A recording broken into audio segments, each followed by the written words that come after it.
Shalom, jemaat yang dikasih oleh Tuhan. Apa kabar hari ini? Tentu semuanya baik-baik saja, karena Allah memelihara kita dengan caranya yang luar biasa. Sehingga sampai hari ini, sekalipun di tengah pergumulan dunia, Indonesia, bahkan di kota Malang, kita tetap dalam pemeliharaan Tuhan, bahkan dalam keadaan yang baik. Hari ini kita akan beribadah bersama-sama, kita akan menyembah Tuhan, kita akan mensyukuri segala anugerah Tuhan yang telah disediakannya bagi kita selama 1 minggu ini. Firman Tuhan mengatakan, "Aku hendak memuji Tuhan pada segala waktu. Puji-pujian kepadanya tetap di dalam mulutku. Muliakanlah Tuhan bersama-sama dengan aku. Marilah bersama-sama memasyurkan namanya." Mari kita tenang sejenak masuk dalam saat teduh.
Pertolongan ibadah ini datangnya dari Allah yang menciptakan langit dan bumi serta segala isinya.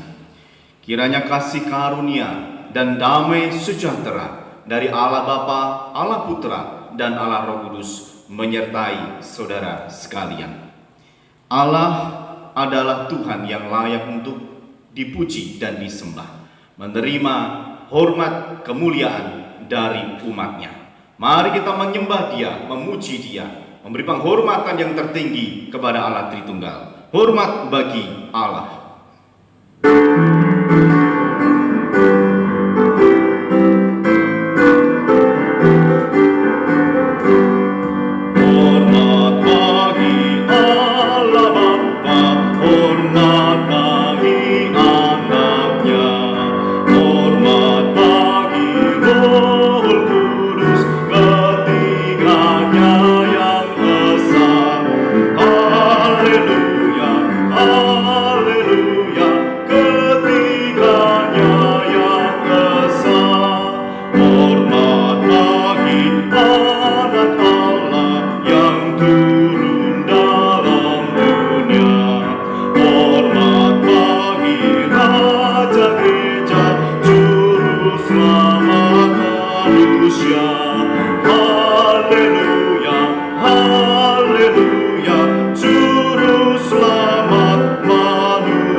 Sesungguhnya aku menyertai engkau dan aku melindungi engkau.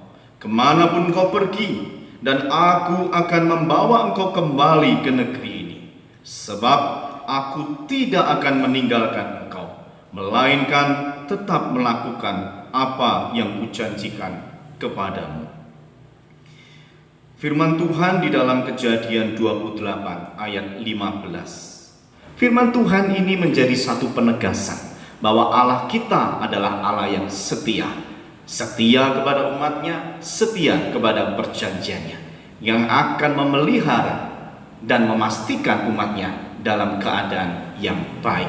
Mari kita memuji akan kesetiaan kasih Tuhan. Besar setiamu, besar setiamu.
Tuhan, terima kasih atas pemeliharaan Tuhan dalam hidup kami seminggu ini. Namun kami menyadari bahwa hati dan pikiran kami sering meragukan pemeliharaan Tuhan, sehingga kekhawatiran, ketakutan sering menghampiri kami. Tuhan, ampunilah kami yang telah meragukan-Mu. Ajarilah kami untuk mempercayai bahwa Engkau Allah yang selalu hadir dalam setiap perjalanan hidup kami, sehingga kami tidak khawatir, sehingga kami tidak takut menjalani hidup ini. Terima kasih Tuhan, kami berdoa di dalam nama Tuhan kami Yesus Kristus. Amin. Berbahagialah orang yang diampuni pelanggarannya, yang dosanya ditutupi. Berbahagialah manusia yang kesalahannya tidak diperhitungkan Tuhan. Maka dengarkanlah berita anugerah yang dikutip dari 1 Yohanes 1 ayat yang ke-9. Jika kita mengaku dosa kita, maka Ia adalah setia dan adil, sehingga Ia akan mengampuni segala dosa kita dan menyucikan kita dari segala kejahatan. Sebagai respon kita atas pengampunan yang telah Tuhan berikan kepada kita, Marilah kita hidup sesuai dengan perintah Tuhan yang terdapat di dalam Ibrani 13 ayat yang kelima, menjadi petunjuk hidup baru untuk kita sekalian. Aku sekali-kali tidak akan membiarkan engkau, dan aku sekali-sekali tidak akan meninggalkan engkau. Mari kita membacakannya bersama-sama. Aku sekali-kali tidak akan membiarkan engkau, dan aku sekali-kali tidak akan meninggalkan engkau. Saudara yang dikasihi oleh Tuhan, Tuhan tidak pernah gagal. Segala rencananya pasti akan terwujud. Segala kuasa yang mencoba menggagalkannya tidak akan pernah berhasil. Sebab Tuhan berkuasa, Tuhan punya ketetapan, dan Tuhan sanggup mengerjakan semuanya itu. Saudara yang dikasihi oleh Tuhan, Tuhan tidak pernah gagal. Dia akan menepati janji-janjinya.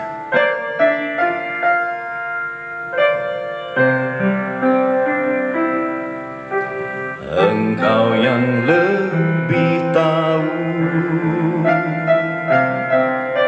cara untuk membuka jalanku. Engkau yang lebih mengerti cara untuk menolong hidupku. Ku percaya Kau Tuhan yang tak pernah gagal, menjadikanku lebih dari pemenang. Ku percaya Kau Tuhan yang tak pernah lalai, menepati janji-janji-Mu.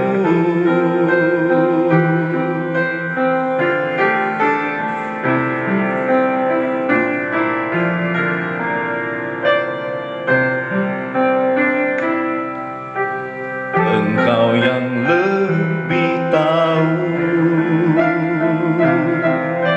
cara untuk membuka jalanku.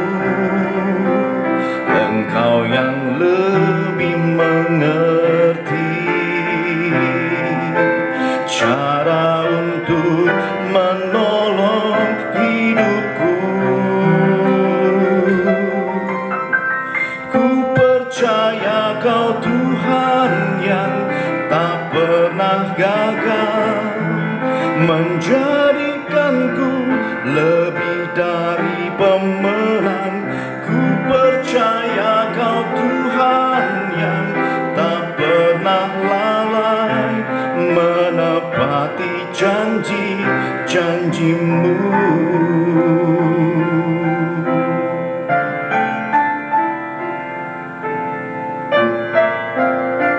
Tuhan tidak pernah gagal dalam segala rancangannya.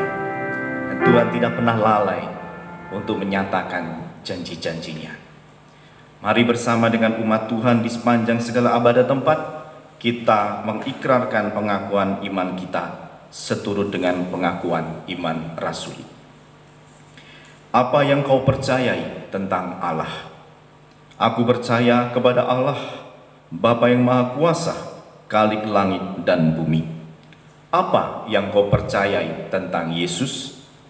Aku percaya kepada Yesus Kristus, anaknya yang tunggal Tuhan kita, yang dikandung dari Roh Kudus, lahir dari anak darah Maria, yang menderita sengsara di bawah pemerintahan Pontius Pilatus, disalibkan, mati dan dikuburkan, turun ke dalam kerajaan maut, pada hari yang ketiga bangkit pula dari antara orang mati, naik ke surga, duduk di sebelah kanan Allah Bapa yang Maha Kuasa, dan dari sana Ia akan datang untuk menghakimi orang yang hidup dan yang mati.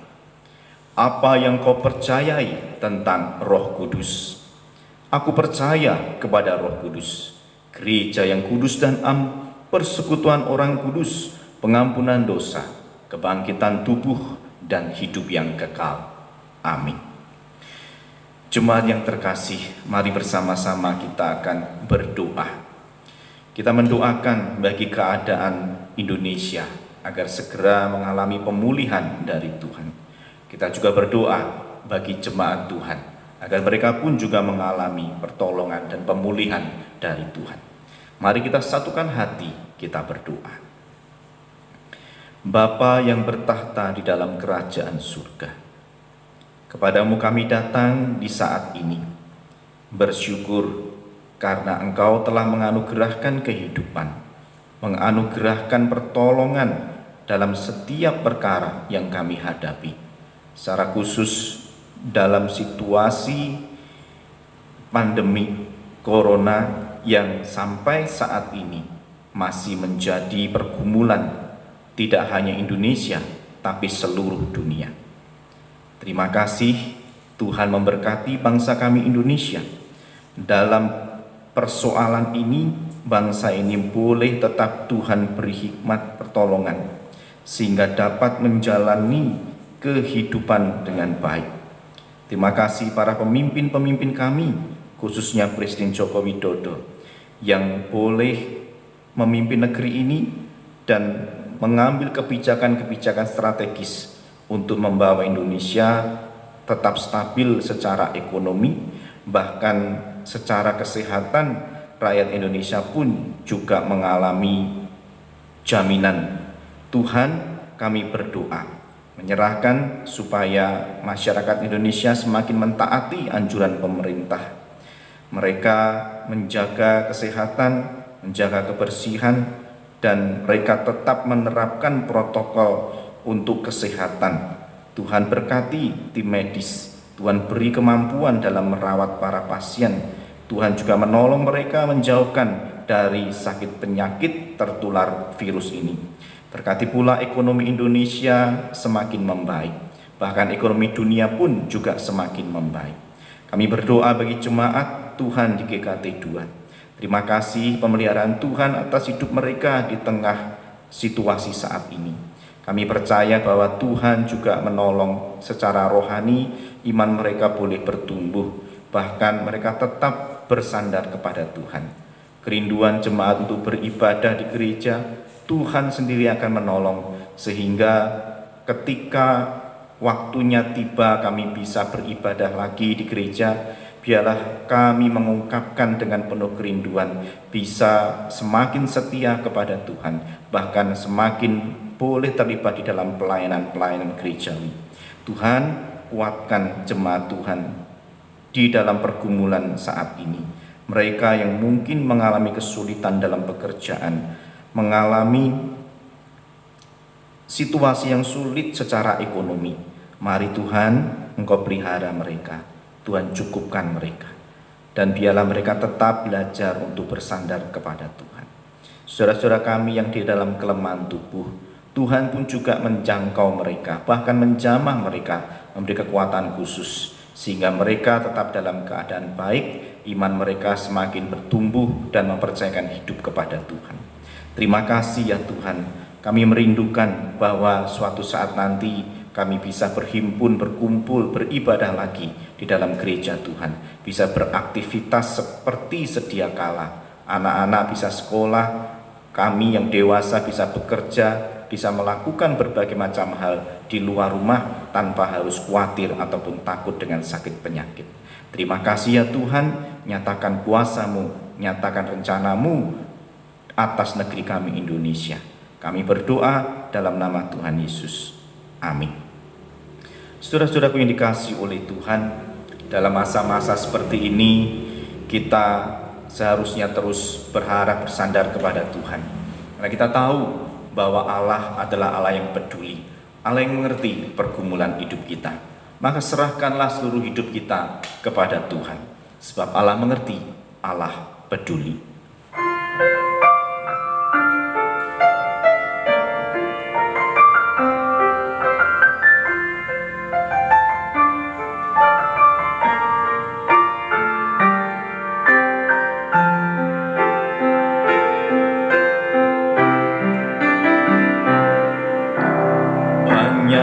Perkara yang tak dapat ku mengerti, mengapakah harus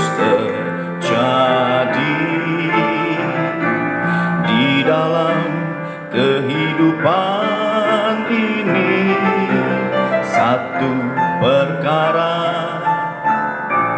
yang kusimpan dalam hati, tiada sesuatu kan terjadi tanpa Allah peduli.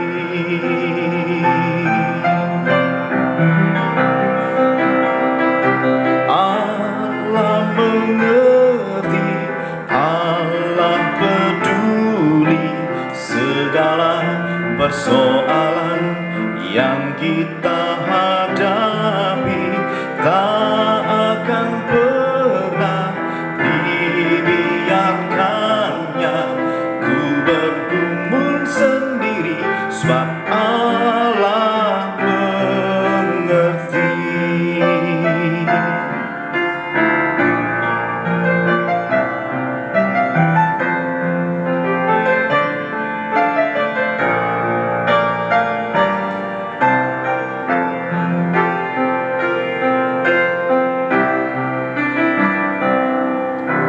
Banyak perkara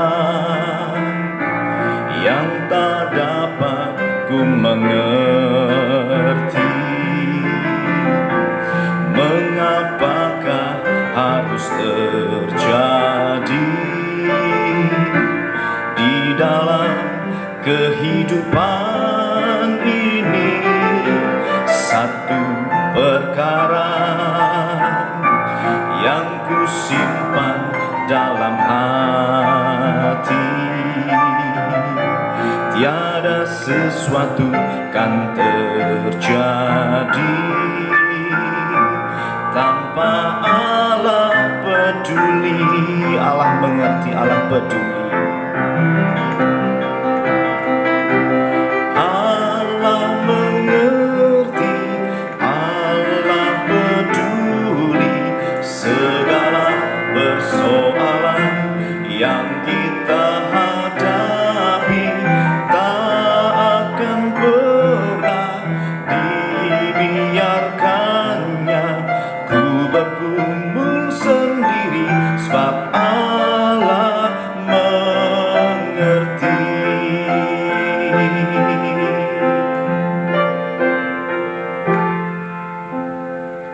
Mari kita berdoa. Tuhan, bantulah kami semakin mengenal jalan-Mu yang tidak dapat kami lihat, agar kami dapat berjalan dalam kehendak-Mu. Terangi hati dan pikiran kami melalui firman-Mu, sehingga kami dapat hidup sesuai dengan rencana Tuhan. Terima kasih, kami berdoa di dalam nama Tuhan Yesus. Amin.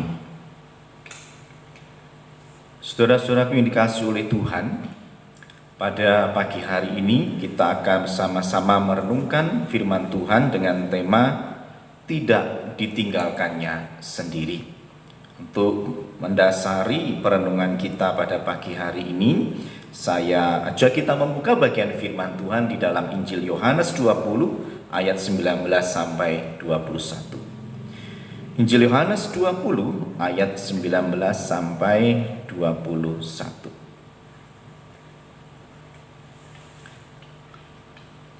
Ketika hari sudah malam pada hari pertama minggu itu, berkumpullah murid-murid Yesus di suatu tempat dengan pintu-pintu yang terkunci, karena mereka takut kepada orang-orang Yahudi. Pada waktu itu datanglah Yesus dan berdiri di tengah-tengah mereka dan berkata, "Damai sejahtera bagi kamu." Dan sesudah berkata demikian, ia menunjukkan tangannya dan lambungnya kepada mereka. Murid-murid itu bersuka cita karena mereka melihat Tuhan. Maka kata Yesus sekali lagi, "Damai sejahtera bagi kamu. Sama seperti Bapa mengutus aku, demikian juga sekarang aku mengutus kamu." Saudara-saudara yang dikasihi oleh Tuhan, bukan hal yang mudah ketika kita berada di dalam kesendirian, karena menjauhnya orang-orang yang biasanya bersama-sama dengan kita, karena kita ditinggalkan oleh orang-orang yang kita kasihi, pasti akan membawa kesedihan. Saudara yang kasih oleh Tuhan, di dalam masa-masa ini tentu kita dipaksa untuk berada di dalam kesendirian. Sekalipun kita bersama-sama dengan keluarga di dalam rumah, tapi kita dipaksa untuk tidak terlalu banyak berinteraksi dengan dunia luar. Jadi istilahnya kita ini dipaksa untuk menyendiri. Kita meninggalkan segala keramaian. Bahkan kadangkala kita memikirkan kita ini menyendiri atau ditinggalkan oleh orang lain, ditinggalkan oleh gereja, ditinggalkan oleh Tuhan.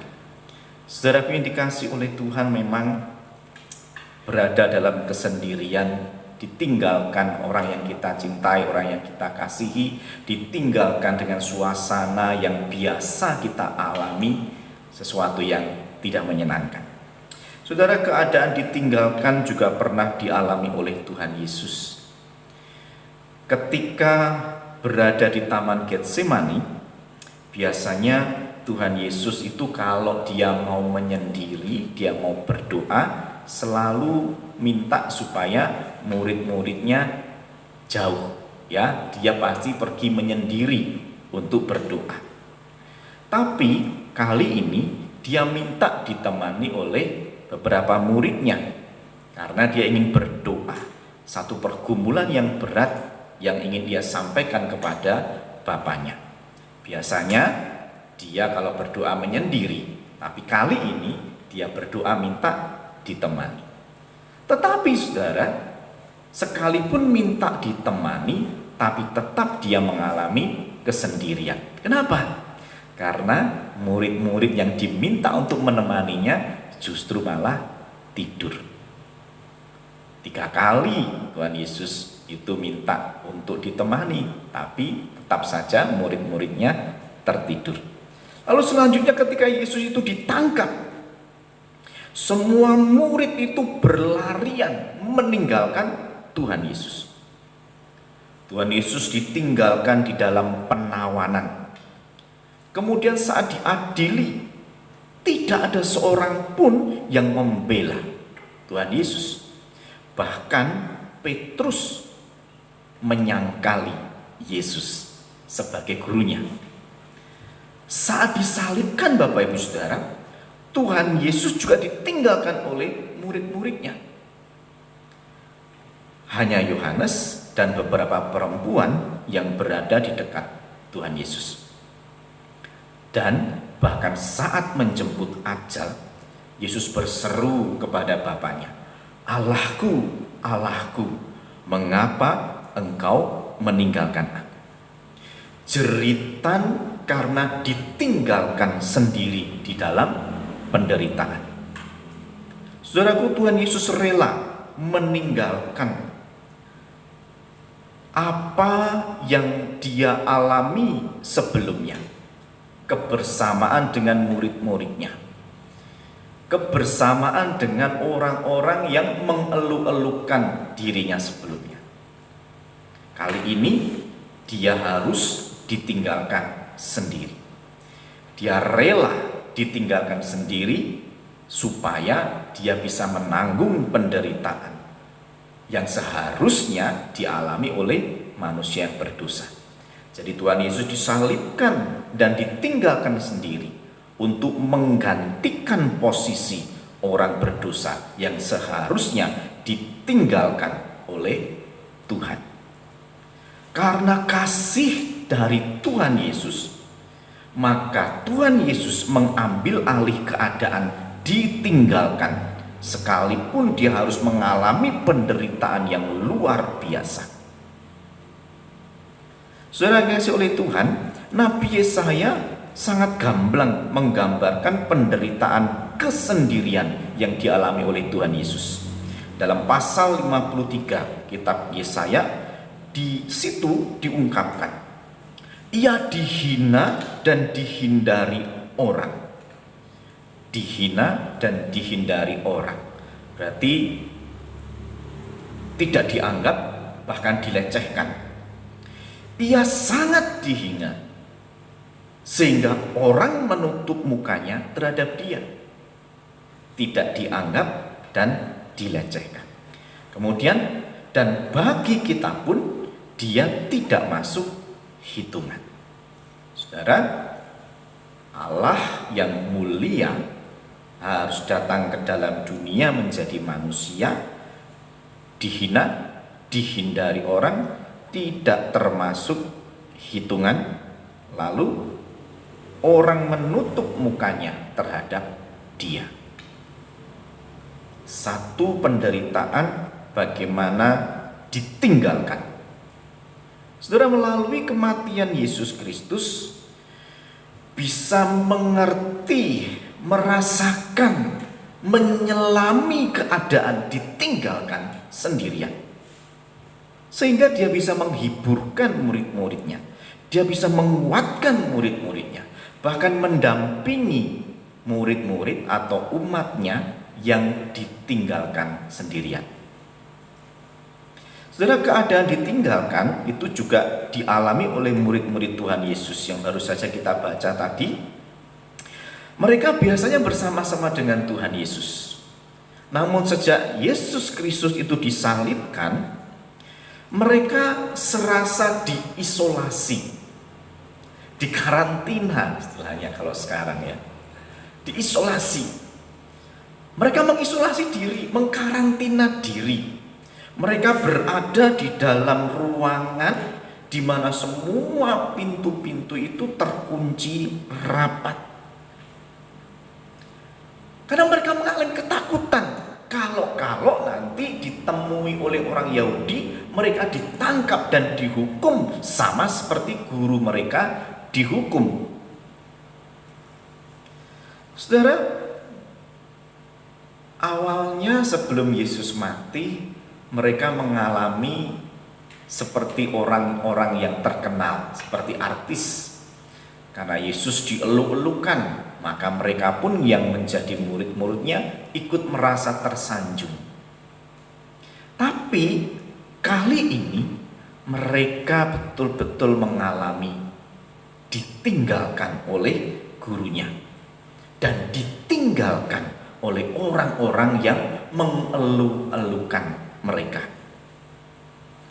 Saudaraku yang dikasihi oleh Tuhan, mereka mengisolasi diri bukan karena terjangkit virus, bukan karena baru bepergian di zona merah, atau baru saja kontak dengan orang yang terinfeksi, tapi takut ditangkap oleh orang-orang Yahudi. Karena tidak ada seorang pun yang akan membela mereka ketika diadili. Sama seperti Tuhan Yesus ketika diadili, serasa ditinggalkan. Saudara, mungkin di dalam hati mereka bergolak pada waktu itu. Di mana guru selama ini yang menemani kita, yang menolong kita, yang membela kita, sudah mati. Maria Magdalena memberitahukan tentang kebangkitan Tuhan Yesus. Namun murid-murid tidak ada yang percaya. Mereka meragukan perkataan dari Maria Magdalena. Mungkin karena saking pilunya hati mereka, sehingga tidak lagi memikirkan tentang kebangkitan orang mati, tentang kebangkitan Tuhan Yesus yang pernah Yesus sampaikan kepada mereka. Sulit untuk memahami orang yang mati bisa hidup lagi. Saking pilunya, saking sedihnya. Mungkin juga saking kecewa kalau mereka ditinggalkan oleh Tuhan. Saudara, murid-murid seperti mengalami suatu keadaan ditinggalkan oleh gurunya dan juga oleh orang-orang yang pada awalnya mengeluh-elukan, mendukung mereka. Tetapi Bapak Ibu Saudara yang kasih oleh Tuhan, Tuhan Yesus membuktikan bahwa Dia adalah Immanuel. Di dalam keadaan seperti yang dialami murid-murid pada waktu itu, Justru Tuhan Yesus menunjukkan bahwa Dia tidak meninggalkan murid-muridnya. Tuhan Yesus hadir di tengah-tengah mereka dan memberikan peneguhan dengan ucapan, damai sejahtera bagi kamu. Saudara, bagian ini dicatat 2 kali. Salam damai sejahtera bagi kamu. Seolah-olah apa? Ingin memberitahukan kepada murid-muridnya bahwa aku datang. Aku gurumu, aku Tuhanmu datang untuk memberi kalian damai. Di tengah pergolakan batin, Yesus datang dan memberikan damai sejahtera.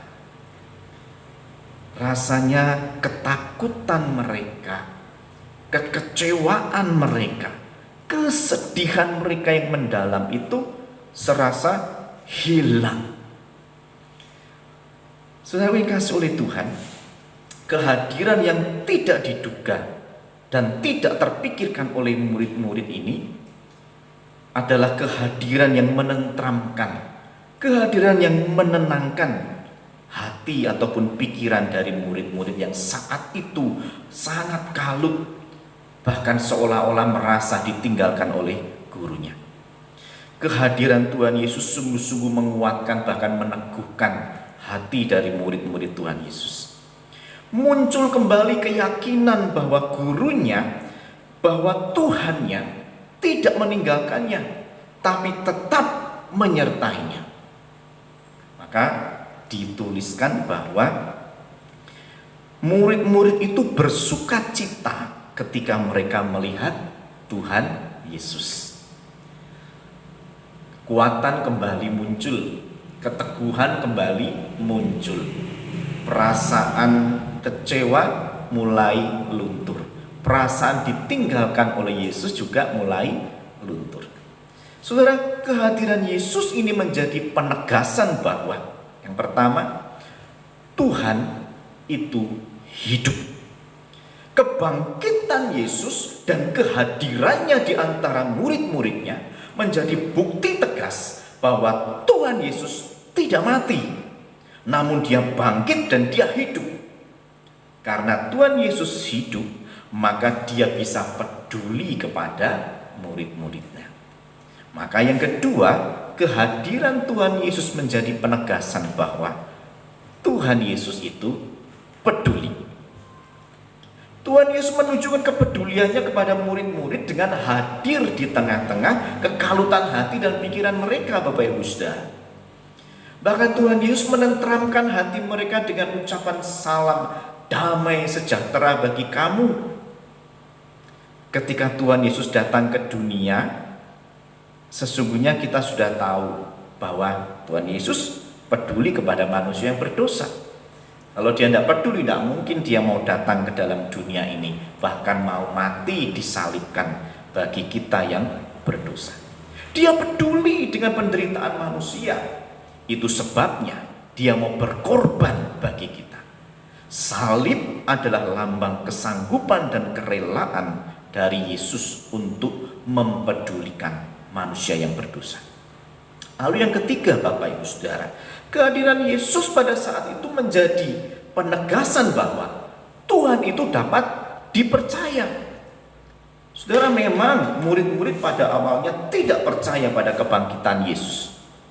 Tetapi jika kita merunut sejak Dia hadir di dunia, melayani, mengajar banyak hal, menggenapi semua nubuatan-nubuatan dan juga perkataan-perkataannya, sebenarnya kita sudah tahu bahwa Tuhan Yesus memang dapat dipercaya.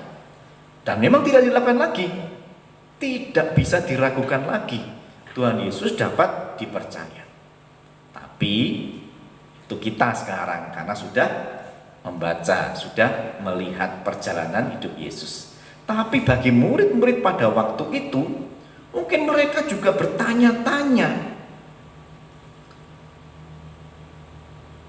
Katanya mau dijadikan pemimpin-pemimpin, akan memerintah bersama dengan Yesus di dalam kerajaannya.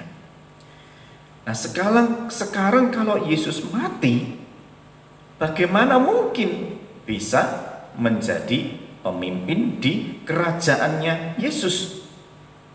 Seolah-olah semua perkataan tentang dirinya itu bohong.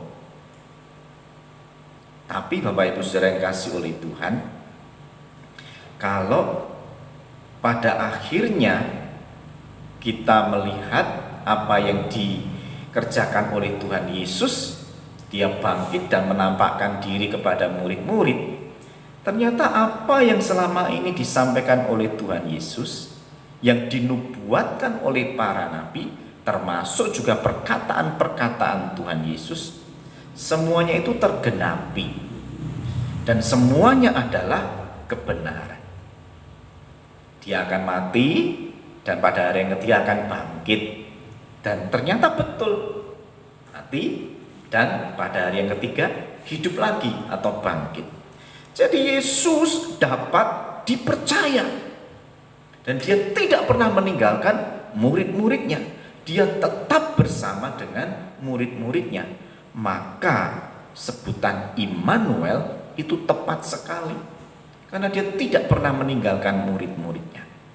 Saudara, kehadiran Tuhan Yesus di tengah-tengah muridnya saat itu telah meruntuhkan pemikiran-pemikiran murid-murid tentang Tuhan Yesus, bahwa Yesus mati, bahwa Yesus tidak peduli, bahwa Yesus bohong dan tidak dapat dipercaya. Loh, dia memang mati, tapi bangkit dan hidup. Dia memang meninggalkan murid-murid, tetapi hanya untuk sementara waktu, cuma 3 hari saja. Tuhan Yesus buktikan dia bangkit dan dia hadir dan menyertai murid-muridnya, bahkan mengobati ketakutan mereka dengan kedamaian. Sepertinya Tuhan Yesus bohong, karena apa yang dikatakan selama ini seolah-olah gugur dengan kematiannya. Tapi saudara, sejak kebangkitan Tuhan Yesus, nyatalah kebenaran dari seluruh perkataannya dan juga nubuatan-nubuatannya. Jemaat yang dikasihi oleh Tuhan, sekali lagi saya mengatakan bahwa ditinggalkan bukanlah hal yang menyenangkan. Saya, Bapak Ibu Saudara, mungkin pernah mengalaminya. Berpisah dengan orang yang kita kasihi, baik sementara ataupun selama-lamanya. Berpisah dengan sahabat, baik sementara atau seterusnya. Berpisah dengan keluarga. Banyak orang hari ini, Bapak Ibu Saudara, juga mengalami kondisi terpisah, kondisi ditinggalkan. Berkaca dengan keadaan dunia, keadaan Indonesia, ataupun juga keadaan Kota Malang hari ini, memaksa kita harus berjauhan sementara waktu dengan orang lain. Biasanya kita dapat berkumpul, kita dapat bercanda, bekerja bersama, bahkan melayani bersama-sama di gereja. Tapi kali ini tidak bisa. Mungkin juga ada saudara-saudara kita yang mengalami kesedihan karena anggota keluarganya meninggal akibat terinfeksi atau terpapar COVID-19 ini. Mungkin ada di antara kita, yang mengalami kesulitan dalam pekerjaan karena dampak dari virus corona ini.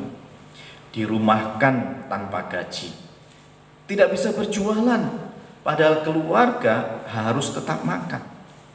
Saudara, situasi ini kadang membuat kita bertanya-tanya, Tuhan, mengapa ini harus terjadi? Kemana Engkau Tuhan selama ini? Di mana kepedulian Tuhan di saat seperti ini? Kenapa seolah-olah Tuhan itu diam saja dan tidak mau melakukan sesuatu untuk menolong umat Tuhan, menolong aku yang menderita? Tuhan, di mana orang-orang yang katanya mengasihi aku?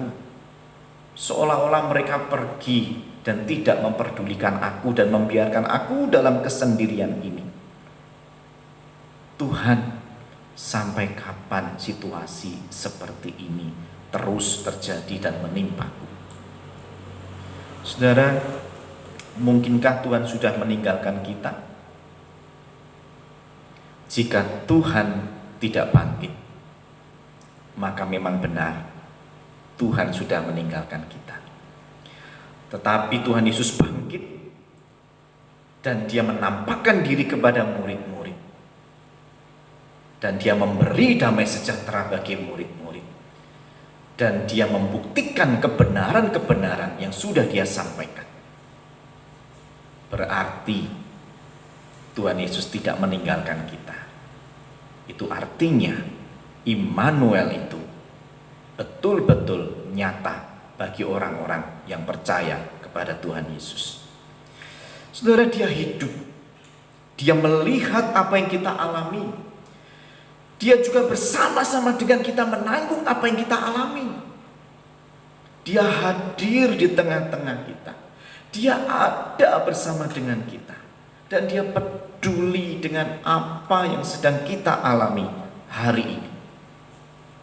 Maka saudara, percayalah bahwa Dia tidak akan meninggalkan kita. Dia tidak akan bosan bersama dengan kita. Dia pasti akan menyertai kita, bahkan sampai selama-lamanya. Sebab Tuhan Yesus adalah Immanuel, Allah beserta dengan kita. Saudaraku, Tuhan Yesus sudah menjalani, sudah melewati, bahkan sudah memenangi semua penderitaan yang dialami oleh manusia. Apakah ada yang dapat mencegah Kristus mengasihi kita? Dapatkah kesusahan mencegahnya? Atau kesukaran? Atau penganiayaan? Atau kelaparan? Atau kemiskinan? Atau bahaya? Atau bahkan kematian? Ini terjemahan bahasa Indonesia sehari-hari. Bukankah firman Tuhan ini menjadi jaminan yang menenangkan batin dan pikiran kita, Bapak Ibu Saudara, di saat kita berada dalam situasi hari ini? Tuhan mengasihi Bapak, Ibu, dan Saudara. Tuhan sangat mengasihi engkau sekalian. Percayalah bahwa Dia selalu dan tetap akan selalu memelihara hidup Bapak Ibu Saudara. Dia hidup, Dia peduli, dan Dia dapat dipercaya, dapat diandalkan. Maka jikalau hari ini Bapak Ibu Saudara di dalam keadaan seolah-olah aku ditinggalkan, jangan takut, jangan khawatir, karena Immanuel, Allah beserta dengan Bapak Ibu Saudara. Allah tidak pernah meninggalkan kita sendirian. Sekalipun orang-orang meninggalkan kita sendirian, tapi Tuhan Yesus ada bersama-sama dengan kita. Maka dari itu berserulah kepada Kristus yang pernah menderita, menanggung derita kita. Berserulah kepada Kristus yang telah ditinggalkan karena membela kita. Berserulah kepada Kristus yang berjanji akan memberikan rahmat baru setiap pagi kepada kita. Berserulah kepada Kristus yang berkata, Immanuel. Saudara akan mengalami penghiburan dari Tuhan. Saudara akan mengalami kekuatan dari Tuhan. Saudara akan mengalami sukacita dari Tuhan. Untuk menutup renungan pada pagi hari ini, saya menyampaikan satu bagian firman Tuhan dari Ibrani 13 ayat yang kelima. Tuhan berjanji seperti ini. Aku sekali-kali tidak akan membiarkan engkau, dan aku sekali-kali tidak akan meninggalkan engkau. Percayalah kepada Tuhan, pasti Dia akan menolong Bapak Ibu Saudara. Sebab Dia hidup, Dia peduli, dan Dia dapat dipercaya, Dia dapat diandalkan. Jejak kaki Tuhan memang tidak pernah bisa kita lihat. Demikian pula tangan perkasa Tuhan juga tidak pernah bisa kita lihat. Tapi Dia bersama dengan kita, memimpin kita dan menuntun kita melalui jalan yang tidak dapat kita lihat dan menolong kita bisa tiba di seberang. Tuhan memberkati Bapak Ibu Saudara. Tuhan menjadi sahabat yang sejati bagi Bapak Ibu Saudara. Dia Immanuel. Mari kita berdoa. Bapa, terima kasih Engkau telah membuka jalan bagi kami untuk menjadi anak-Mu. Selamanya kami akan bersyukur untuk harga yang sudah dibayar Tuhan Yesus, agar hubungan ini dapat terjalin. Dan terima kasih karena melalui hubungan ini kami menerima janji-Mu, yaitu Engkau tidak akan pernah meninggalkan kami sendirian. Engkau akan selalu beserta dengan kami. Kami yang hari ini mengalami kesendirian, Tuhan, hadirlah di tengah-tengah kami, memberi damai sejahtera, menghiburkan, menguatkan, dan memberi kepada kami sukacita untuk bangkit, dan kami dapat melakukan perkara-perkara bersama dengan Tuhan. Terima kasih ya Tuhan. Kami berdoa dan mengucap syukur di dalam nama Tuhan Yesus. Amin. Saudara-saudara yang kasih oleh Tuhan, mari kita akan mengakhiri ibadah pada pagi hari ini. Mari kita naikkan puji hormat kemuliaan bagi Allah Tritunggal.